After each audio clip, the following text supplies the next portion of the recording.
What is going on, y'all? Welcome to the Joel Friday TV podcast. I am Joel Friday. Bienvenido. Welcome to the show. Happy Monday. Happy post-Easter Resurrection Day. We are here and we got a show for you guys today. Do me a favor before we get started, though.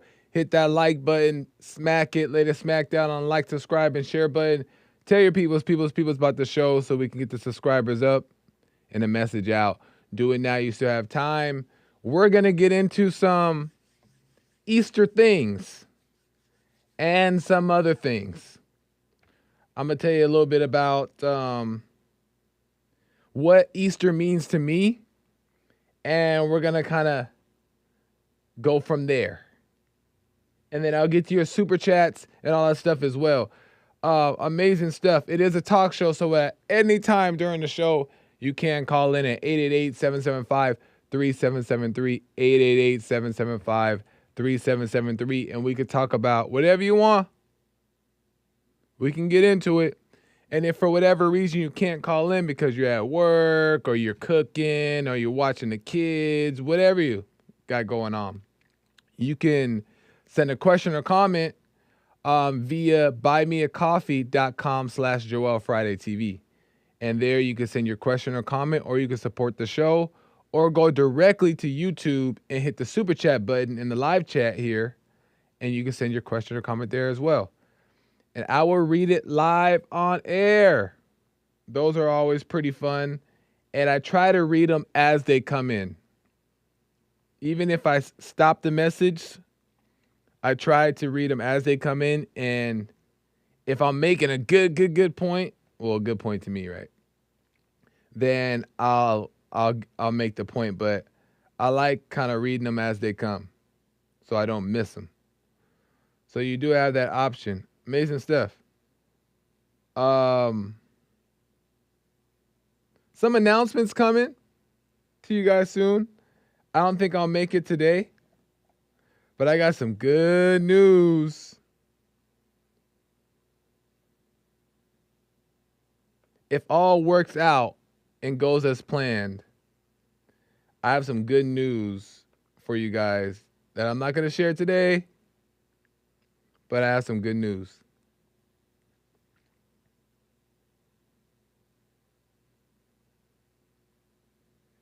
Let me see. Amazing stuff. So,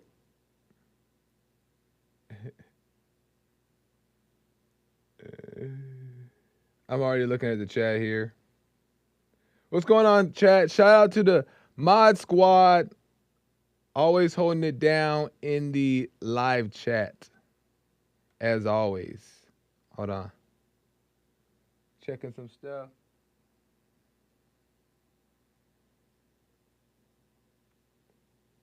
Hold on. Shout out to the mod squad holding it down. We're about to get right into it right now.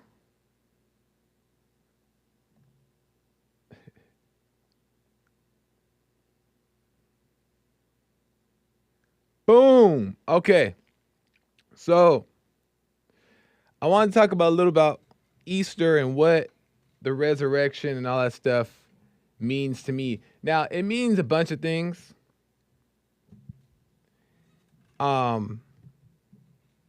But I want to talk about like what it really means to me. And yeah, if my eyes are a little puffy, I'm sorry. It's allergy season. And for whatever reason, this season, it like really hit me hard.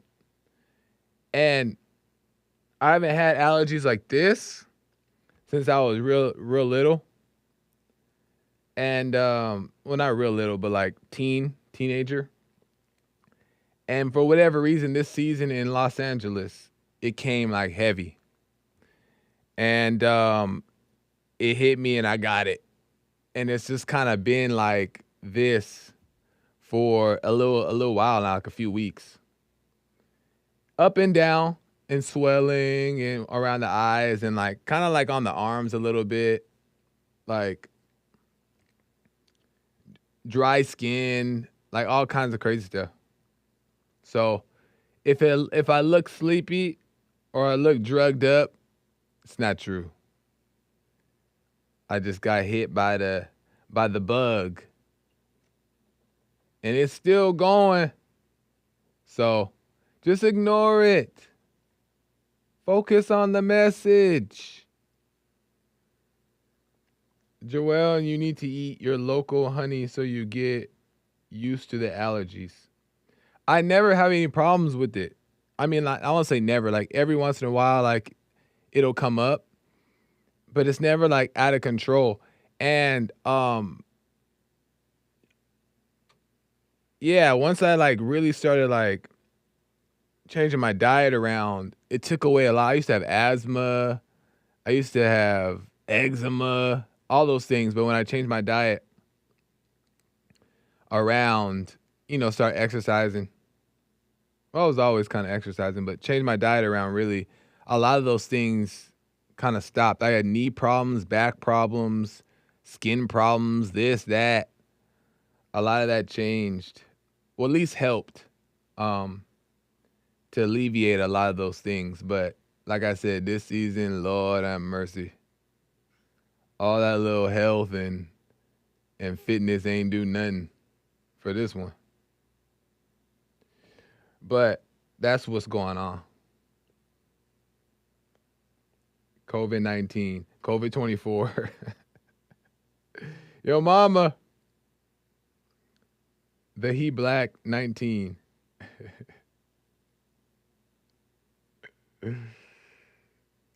Don't breathe the chemtrails. Joel, you have COVID-1? Joel needs a new bed. He got dust mites in his bed causing allergies. No, it's not. No, it's not, David. So, anyway.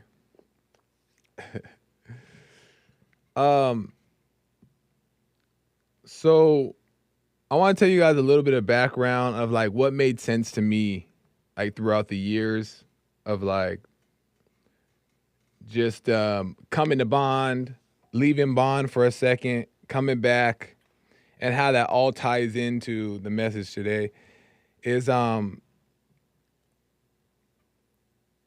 when I was in my mid-20s, I was at home, beta, and I had no clue that I knew I always wanted to leave, and I knew that like I shouldn't be home, and I also knew that I had this like resentment, right?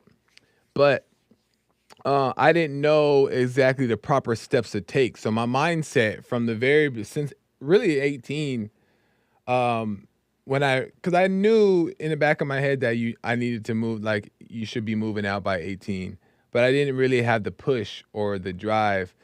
And I knew from then that like I should, and I just was trying to figure out how. And it took, Lord, the rest of the time that I was living at home, I didn't come to that conclusion, or like I didn't know how to properly do it. So I kept trying to make money here, trying to make money there, and it wasn't working. And then until like I came across Bond and I came to a church service. You guys heard the story before, but long story short, I came to a men's meeting, or my uncle showed me a Bible study of Jesse Lee Peterson, and I was like, what this man is going crazy. And then the last 5 minutes, he talked about anger. I was like, whoa, that's deep. I went a deep dive and watched 1,000 Jesse Lee Peterson videos. And I'm like, either this is very true or I'm being deceived. And I was like, I got to go in person to find out. I went in person, took my bike to the train, took 2 trains, took a bus, and rode my bike to a men's meeting. And went to a men's meeting. And right when I walk in, Jesse's like, you're standing up next. And 5 minutes later, I stand up in a men's meeting and tell my story, blah, blah, blah.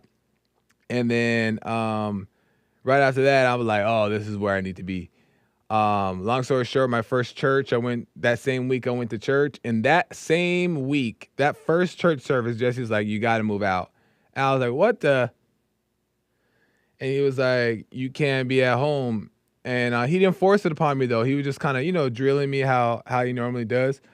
But he didn't force it upon me. He's like, okay, well, if you don't see that you need to, then, blah, blah, blah. But I highly suggest you move out.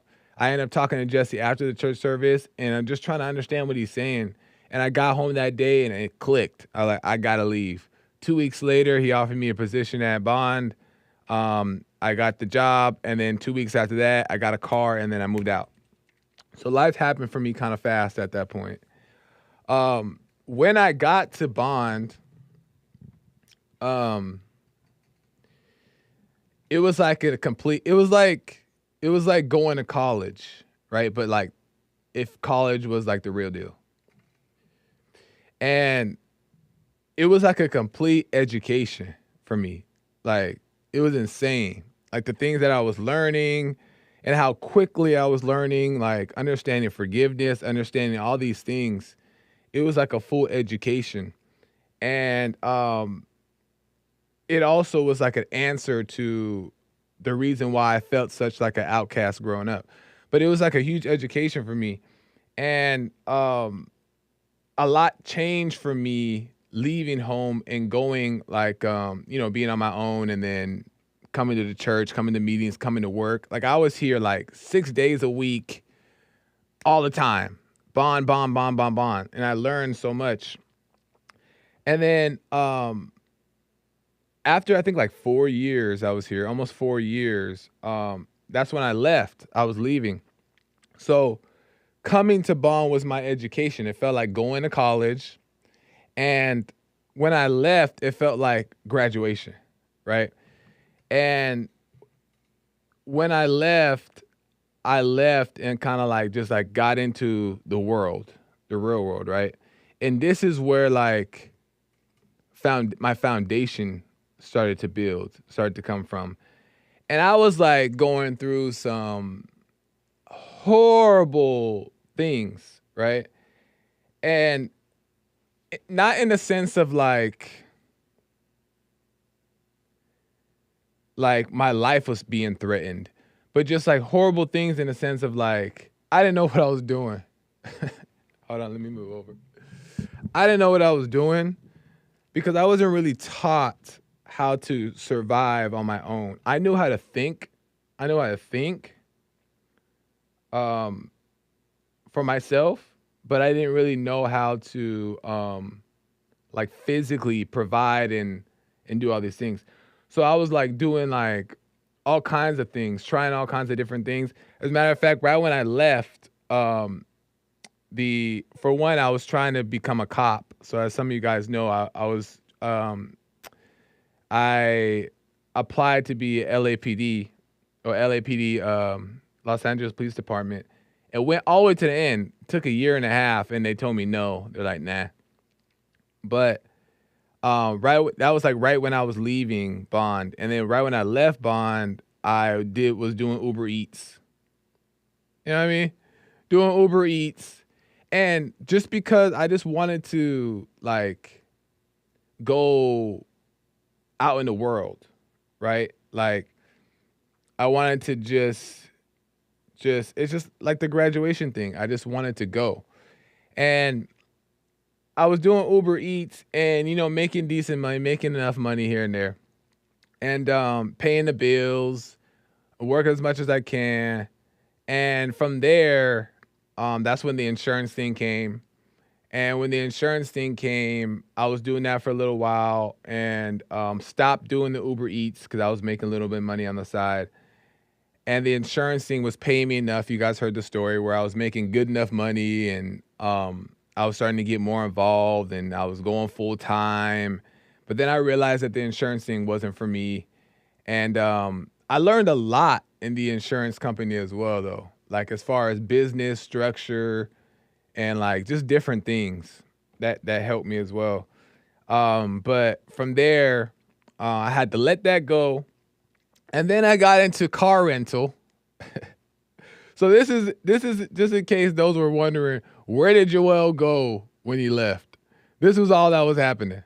All right, Uber Eats, insurance, and then I went into car rental. So I was doing car rental for a little while. It It was a VIP vehicle, so I was driving all the nice cars, which was fun. BMWs, Mercedes, the what do you call that? Lamborghinis, Ferraris. Like I was driving all those like they were mine. And did that for a little while. Wasn't really my thing, but the point was I was just out in the world trying to survive, trying to make a living for myself, trying to pay the bills, and just being led in different directions. And a lot of it was confusing. A lot of times I made wrong decisions. Um, a lot of times I got myself in some trouble. Not like physical trouble, but just like, none of your business trouble. But it was all great. It was all good stuff because what happened was it allowed me to start trusting my gut within, trusting the inner voice, which is the Holy Spirit within, God. It started to allow me to lean on that and make decisions, even if they were wrong decisions, make the decisions and learn from those decisions and get in a hole, but climb out of the hole and to avoid the next hole. Like it just helped me to really develop that nature within, which oftentimes in society today, especially when it comes to men, that nature within men is not being developed because the fathers aren't home and the mothers don't know how to teach it because they don't have it in them for the most part, right? So my nature was just underdeveloped. So being out in the world and just failing and falling and making mistakes and doing the wrong thing, doing the right thing, going to these different jobs were all helping me, was pointing me back to trusting the source within. And when that happened, an opportunity to do a podcast popped up. Jesse had called me and was like, blah, blah, blah, blah, blah. And I was like, nice. I think at first I wasn't sure because I was so caught up in like the work, my other jobs, and like still doing the dance studio. So I was like, I don't know. I have to just try to see. And then the Hake Report, what happened was the Hake Report asked me to fill in for him. And then I filled in for the Hake Report and it was so much fun. And I was like, wow, I think I can kind of do this. So I was like, you know what? Let's go for it. So I did the one show a week while still working full time at another place, another job.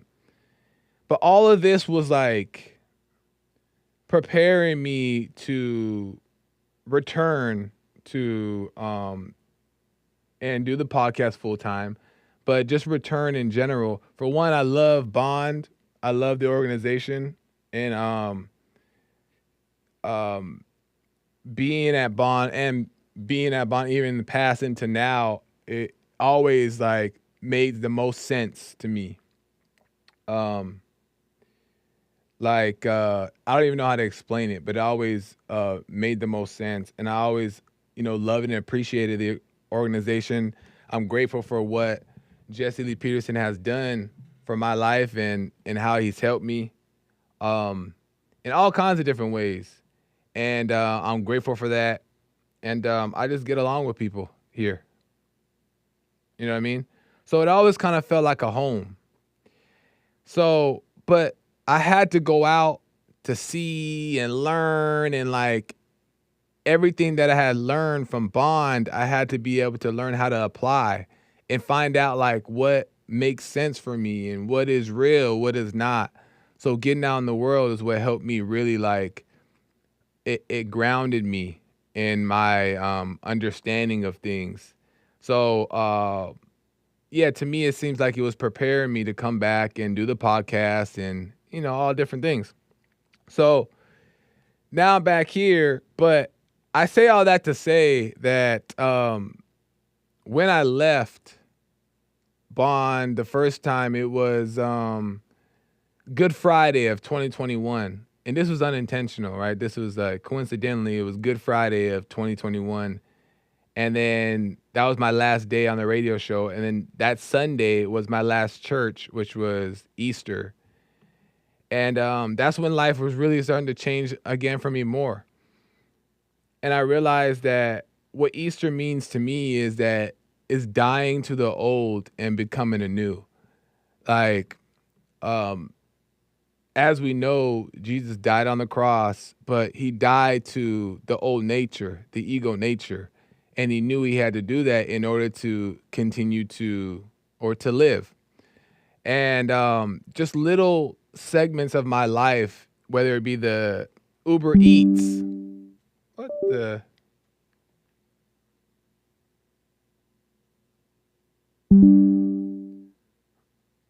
What the?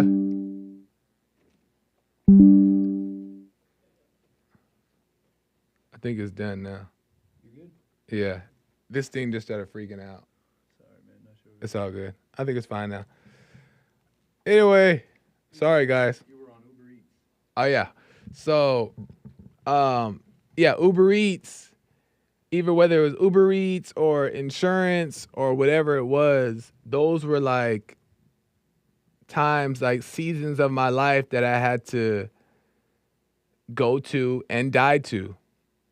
And what it did was like it was peeling back those layers so I can grow more, or die to the ego more, die to the ego more. But also challenges to allow me to see, am I gonna stay here or am I gonna let the money be the decision to make me do whatever, right?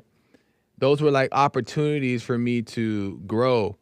And every time that I would move on from these places, it felt like I was dying more and more and more to like these false realities, the false realities of the ego. And to me, that's what Easter is about. And the example that Jesus set, one of the examples, is that you continue to die daily so you can live. And it may not be all at once, it may be over a time period, but the point is you have to die to live. You take up your cross, and you take up your cross by doing what's in front of you to do and doing right by it and learning from it and observing it and keeping your eyes on yourself and working on yourself and being honest with yourself. So when and the more and more you do that over time, next thing you know, you're walking on water and you have everything that you want and need. So it's just crazy how I'm seeing that happen in my life. And yeah, it's just been a crazy 10 years, really, to be honest. But let me say this. I want to say, and then I'm going to get to some calls. Lines are open, 888-775-3773. And then I'll get to some of your guys' questions or comments here. But Matthew 16:24-26. Bible thumper. I got to do it, though. It says, then said Jesus unto his disciples, if any man will come after me, let him deny himself and take up his cross and follow me. For whoever will save his life shall lose it, and whoever will lose his life for my sake shall find it. And that's like, has been like the theme unconsciously of like just this process of overcoming. And it's interesting because everything that I've ever wanted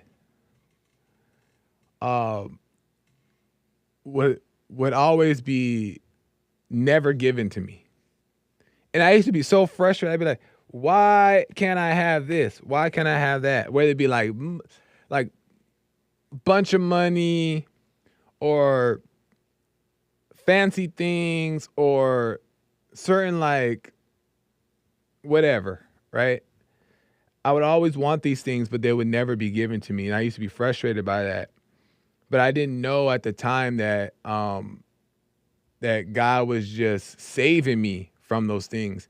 And it wasn't me trying to save myself from it. I wasn't, there was no like let me be holy and not do these things, they weren't happening. I kept trying to make them happen. I kept trying to make my lifestyle be a certain way. I kept trying to like be this certain type of guy, and it just wasn't working for me. And I would be so frustrated because obviously the ego is dying, right? And you feel that pain, and you're like, how come I can't get what they want? How come everybody else get what they want? I can't get what I want, type of thing. But it was preparing me to let go of my own life, my own desires, and trust in that whatever is coming to me is what's best, and I'll enjoy it far more than anything else. And that's just been like happening over my lifespan. But the thing is that now it's starting to connect where how do I explain it? How do I explain it? To where the mind will still, even though God is providing these things for your life, and you see everything around you is everything you need, right? But the mind is still saying that it's not enough, or I want this, or blah blah blah. But when you really start to like be grateful and see that everything around you is already perfect, and realizing that Satan is making you lust after the glitter and the shiny things when you already have it all, then you really start to like let your shoulders down and just let the process of life happen. So it's just like it's amazing. It's a crazy thing. I don't know how else to explain it, but it's an amazing thing, that's for sure. And I wish I could tell you guys the details of some stuff. Lord have mercy. But I'll be revealing too much. But Joel, you are a Mexican. What the? Anyway, so that's what Easter means to me. Dying to yourself, dying to the old and becoming the new. And it's a process. Well, it's been a process for me. Let me see. What are you guys talking about?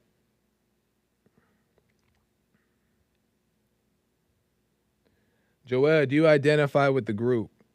I don't know what that means.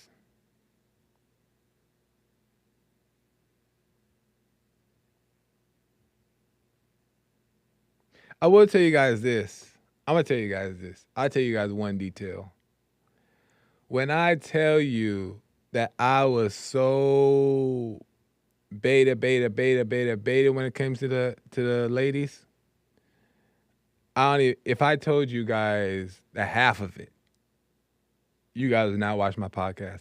I was so like subject and weak when it came to women. Like I would be like the little lap dog. Literally. I would be like a lap dog because I was looking for love from them, right? And I was trying to like like I didn't even care if they had they were in charge. It didn't matter to me because I just wanted them to like me. Because growing up I never had that type of attention to where people just like really accepted me because I always thought differently and blah blah blah. So I always felt like an outcast. So when it came to women, I wanted so badly for them to just accept me and love me. So I would do like crazy things. And thank God the relationships didn't work out because they probably would have got into like, more trouble. But I used to do crazy things. And it's just crazy that forgiveness and watching yourself and growing and finding God, all these things, how much it truly changes you. Like, there's no way ever I would be able to sit right here, do a podcast, and talk to a camera. You don't even understand. When I used to do audio engineer, watching Jesse do it, I used to shake watching Jesse and James do the podcast. I'm like, how do they sit up there and talk to the camera? Like, fear, all kinds of crazy stuff. But the women one was really bad.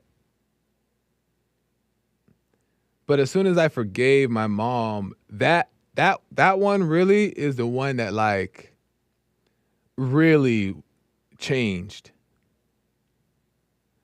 That one was really different. Like the way I viewed women, the way I approached women, like the strength about it just totally changed. So, yeah, it's just, Lord have mercy. It's just been a journey. Anyway, let me see.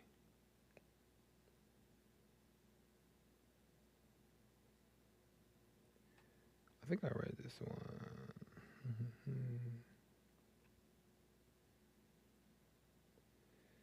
Then he says, oh, Vasco Vescanomi says, Joel, I want some barbecue on a stick. What? Joel, I want some barbecue on a stick? I don't get it. What does that mean, Vasco Vescanomi?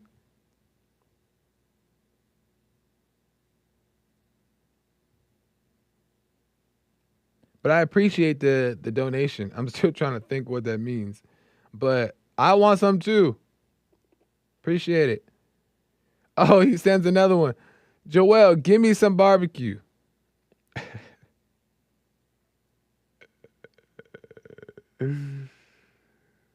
Oh, man. Kevin says, I will always get what I want. Nice.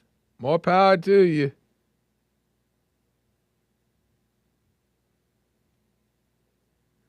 Joel just got 100 viruses.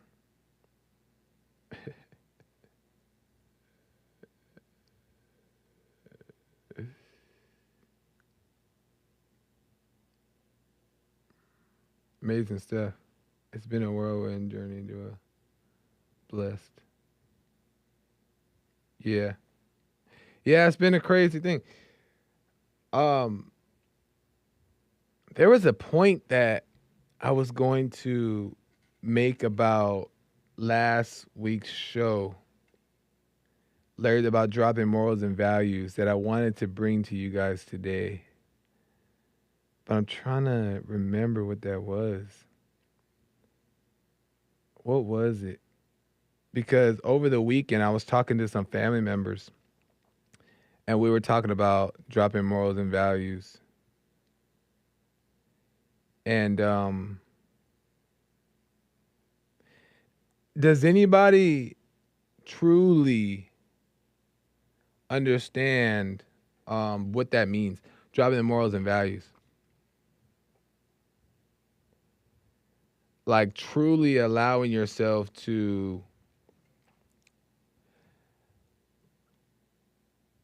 not even care about the sins, right? The sex, lies, videotapes, video games.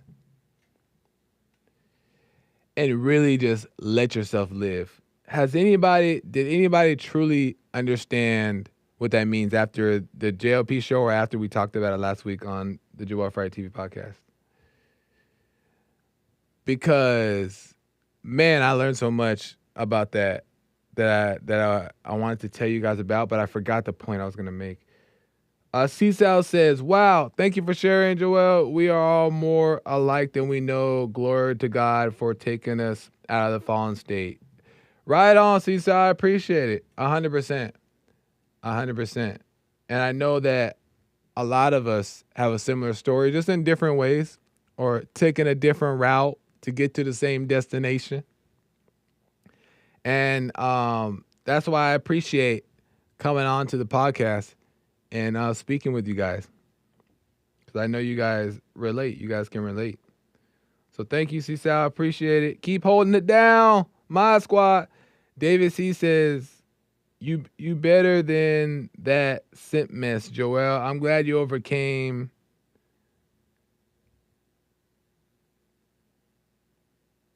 something. Dying for Christ every day. That's amazing. Appreciate it, David. I appreciate it, man. Yeah, it was a mess.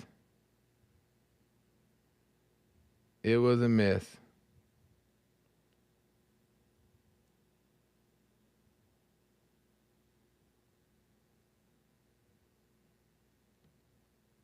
Right on. Let me check the, what do you call them? Buy me a coffee. Amazing show, Joel. Thank you, Jose, with the donut. Appreciate it. Right on.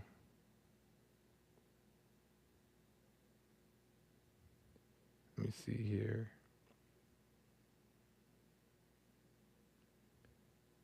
Yeah.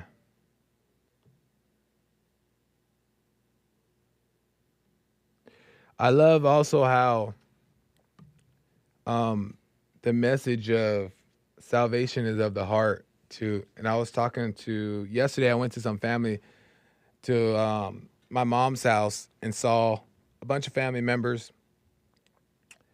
and we were talking about dropping the morals and values. That conversation came up, and everybody at the table was getting into it.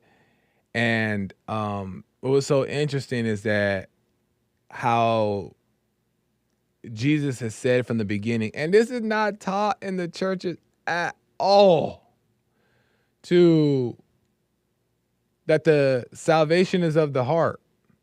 And it's not about what you do, y'all. Oh, and I remember what I was going to clear up. It's not about what you do. It's not about the mistakes you make. It's not about even what you say. It's about the heart. That's why all people must, if you're looking to get married, is when you're meeting people, you always look at the heart. Even if it's just for friendship, you always look at the heart.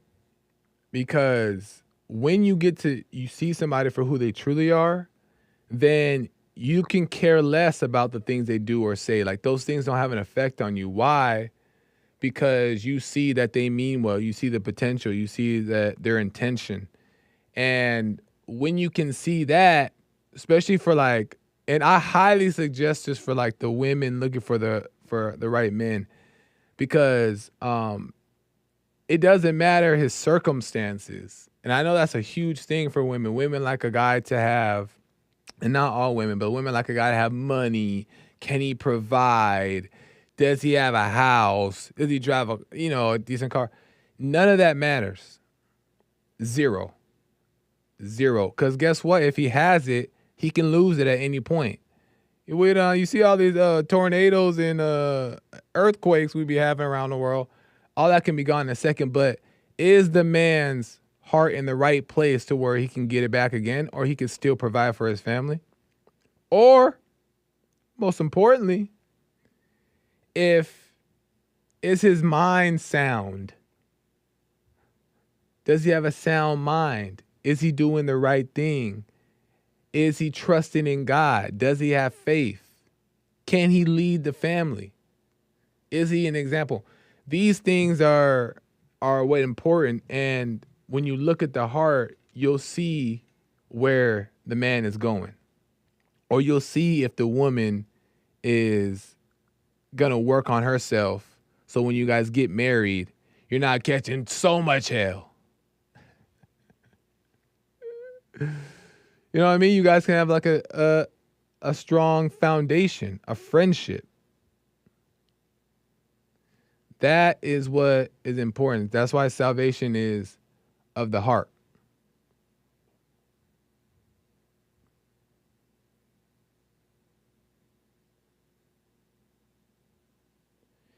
And I was talking to my cousin too, and my cousin was like, had money. I didn't even know he had money like this.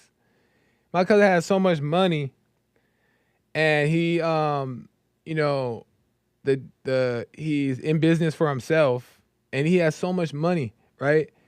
And I didn't realize how much money he was making, but he was telling me at the table the other day, he's like, I don't want none of it. And matter of fact, he got rid of all of it.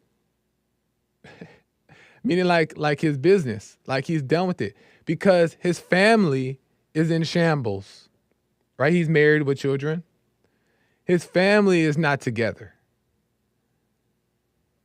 And because he was so focused on making all this money that he made it and gave the wife everything. He gave the wife everything. Everything she could ever want. The shiny stuff, the glitter, the cars, the house. He made it and gave it all. And it still didn't matter. And he doesn't want it. He's done with it. He gave it up. As a matter of fact, he gave it up. And it was so powerful because he's like finding God and really like stepping into it. And he gave it up. He gave it all up. And we were talking about that yesterday because sometimes there's that desire to like want these things, especially guys who are dating. They like, we think that if we have this amount of money or this amount of status, is that's going to be the status where we'll know that it's time to get married or settle down. But that's not how God works, because the woman should want to be with you or follow you because of you have God within and you know God, not about what you have. So that was deep in itself too. I was like, that's so crazy. He got rid of it all. He don't even want it. You don't even want it. And I have another friend who had a house provided for his whole family and it broke apart. And now he's downgrading his house that he can afford. He can afford it and he can stay in the house, but he realizes this is just too big. I don't need it. And he's downgrading into an apartment. All these things are like silly. And I was one of those people like lusting after all these things, like I was saying before. But they don't even really matter. And it's crazy because I'm watching people around me, like their lives are like horrible, but they have all these things. And there's times where I'm wanting the things that they have. Meanwhile, they're looking for peace. And God's revealing it to me. So that was important.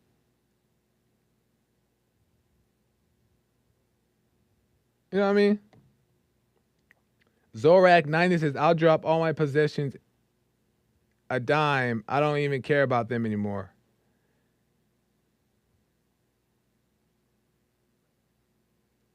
Thomas says, Drake is a better example. He became a famous rapper because he thought it would restore his broken childhood, and it didn't. That's everybody's story. That's my story too. That is my story too. I'm barely like letting go of like things, the idea of things. I'm still making sense of it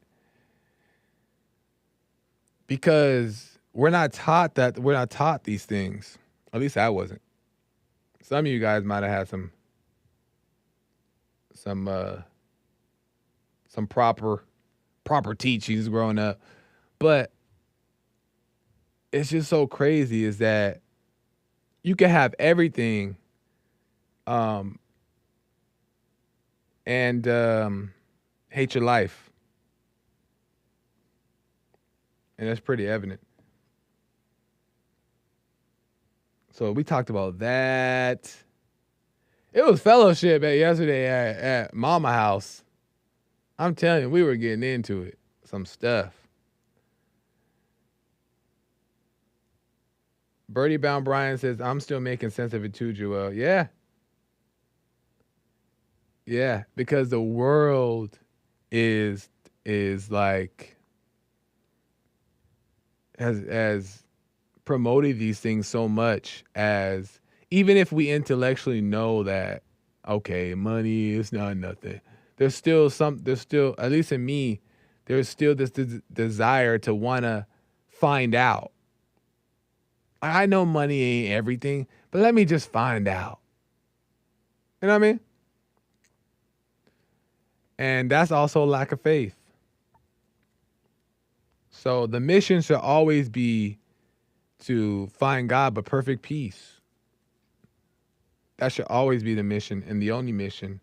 And then everything else, I realize too, everything else you're in control of. Money, like you literally, everything else, because we have the power, and I truly believe this. And I know I might be rambling at this point, but everything else from within, once we know who we really are, like we have control of it. We have dominion over all these things. We have the power to overcome all things. And Jesus said, with the faith of a mustard seed, you can move the mountains. With just a mustard seed. So imagine if your faith grows and grows and grows. And Jesus said we do greater things. So we have the power to where money is subject to us. But we'll be able to use it in a proper way, right? We won't be worried about it, or we won't even need it. But we'll have it. You know what I mean? And like that's more valuable to me.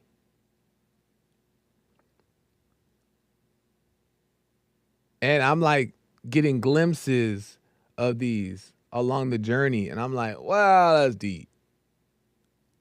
And that's what keeps me on track, is to stay on the narrow and just keep moving. And when I look around my life, I'm grateful for everything, because everything is exactly what it needs to be.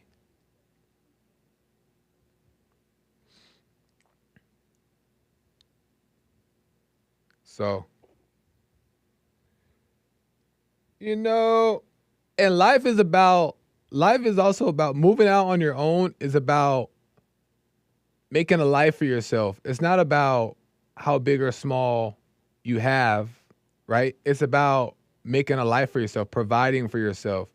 Like, especially when it comes to men, is that it's not about like the measure of it.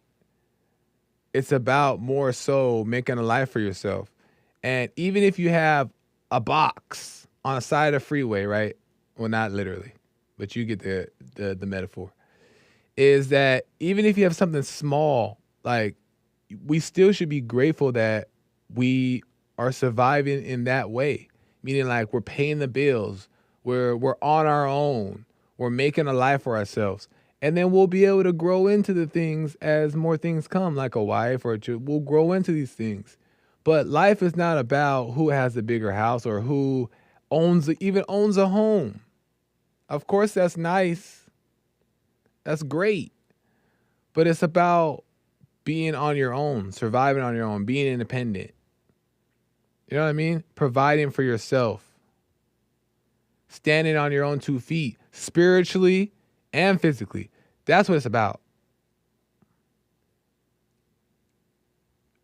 And for the men, when women see that, ask any other women in the chat. Women, tell me if I'm right or wrong.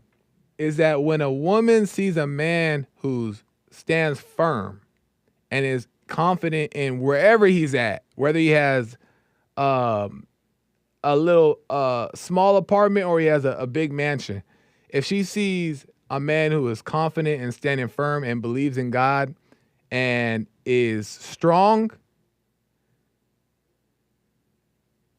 she's on him.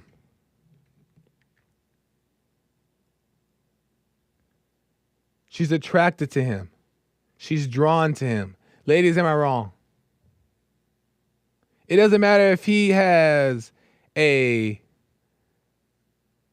1943 Toyota Camry. If he is strong and he's the real deal,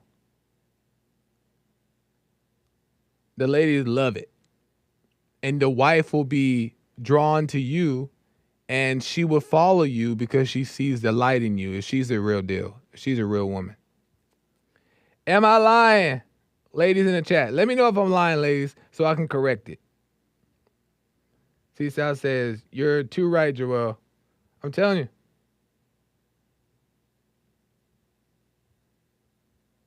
Sandy said 1943 Toyota Camry. Jessica says 100.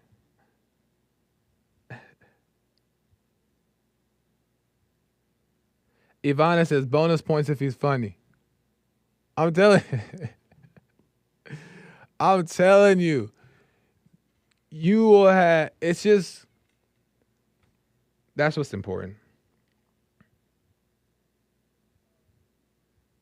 Let me get to a call real quick and then I got to end the show. Let me go to Josh out of Georgia. Josh, I got a couple minutes here.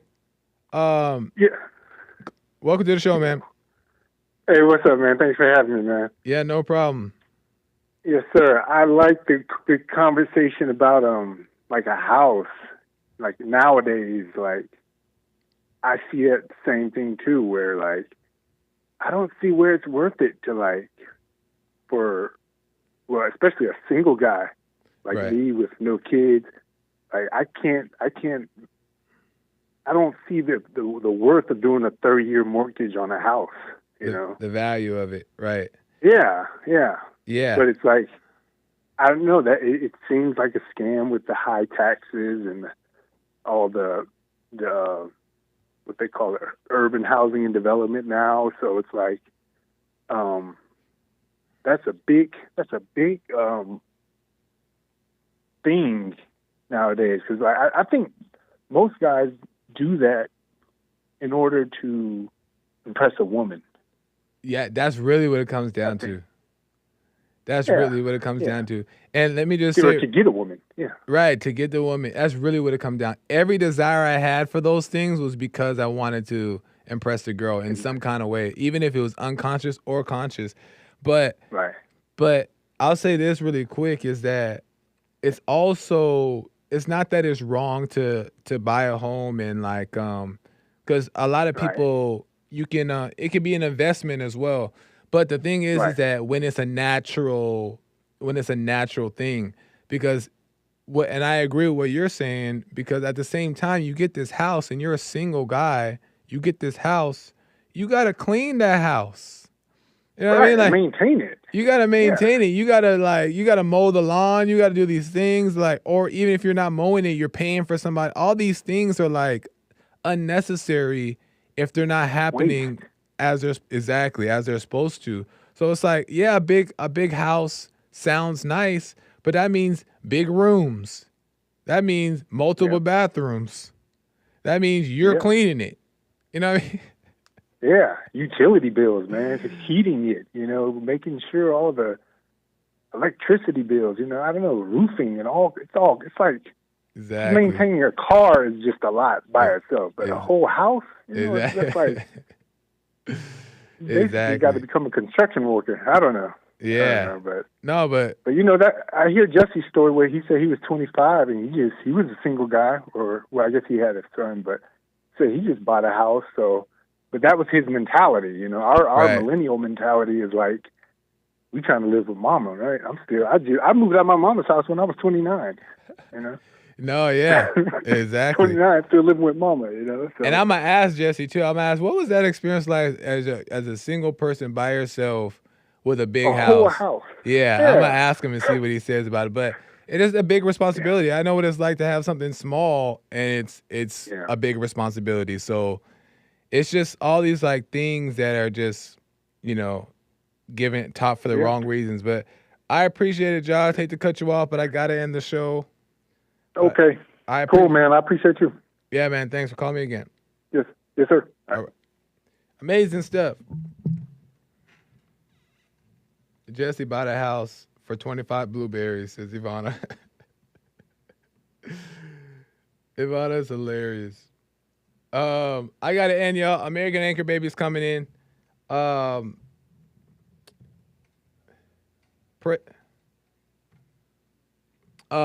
Friday TV across the board. Make sure you guys follow JLP Network. It's amazing. Everybody across the board. Make sure you follow the channel, Hake, American Anchor Baby, Joel Friday TV. Follow, subscribe, so we can get the message out, y'all. Amazing stuff. Until next time, I gotta go. See y'all later. See you tomorrow. Bye.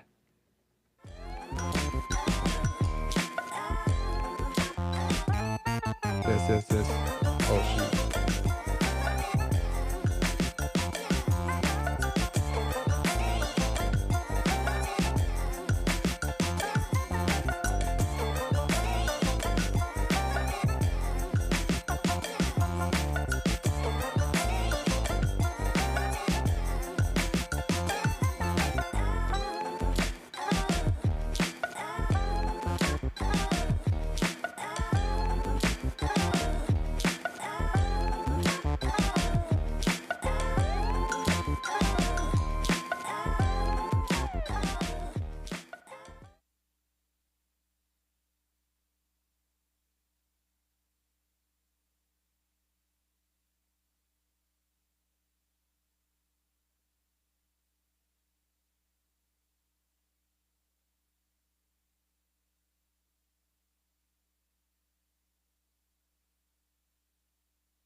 Some of you know we have, under my nonprofit bond, the Brotherhood Organization of a New Destiny, and we have been rebuilding the family by rebuilding the man.